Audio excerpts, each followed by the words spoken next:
Hi guys, so nandito kami sa bahay ng tita ko and ang daming may anak siya and ang daming laruan ng anak niya, pati plato. Joke lang. Maraming laman yan, mga pagkain.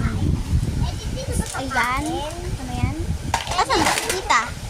May anak siya guys. Tulog yung anak niya kaya inagawan muna namin siya ng laruan. So, ay! Nawala yun sa'yo. Nahulog. Magpapagalingan kami ng waffle. Ay, tama ba?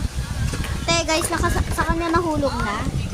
Gawin ko ulit. Teka lang. So, yan. Ito daw yung sa kanya. Yan. Te, ang bilis naman matulog ni tita. Great. This is mine. Mahilig ako sa avocado, sa cheese, dito. Hindi ko alam. Ito. Siya mahilig siya lahat. Pero, hindi siya mahilig sa, tawag dito. Beads. Tapos, ayan o. Kita mo yung dalawa na yan. Hindi dyan siya mahilig, pero nilagay ko kasi wala na siyang space. So, yan. Grabe talaga, guys. Yan, lagay niya. Basta, inuulit-ulit ko na. Yan yung mga niya dun. Tapos yung niya. Ayan siya, kumakain lang siya dyan. Tapos yan.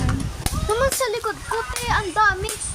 Ilang box man yan? Hindi ko alam yung pangalan ng baby.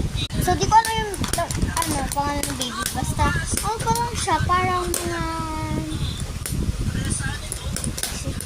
4 years old ba yun? Hindi ko alam. Or 5 years old. Katulad ng kapatid ko. Parang mas matanda yung kapatid ko. So, di ko alam.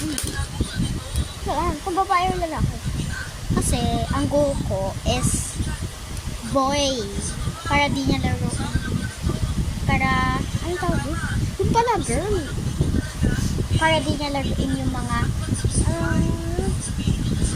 fake na barel.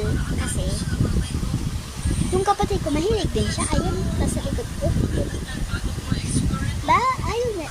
Mahilig siya sa bing-bing, pero mas mahilig siya sa laro. Gloves. And, mahilig talaga siya sa bing-bing kaysa sa girls. Pero, tutulog ko unti.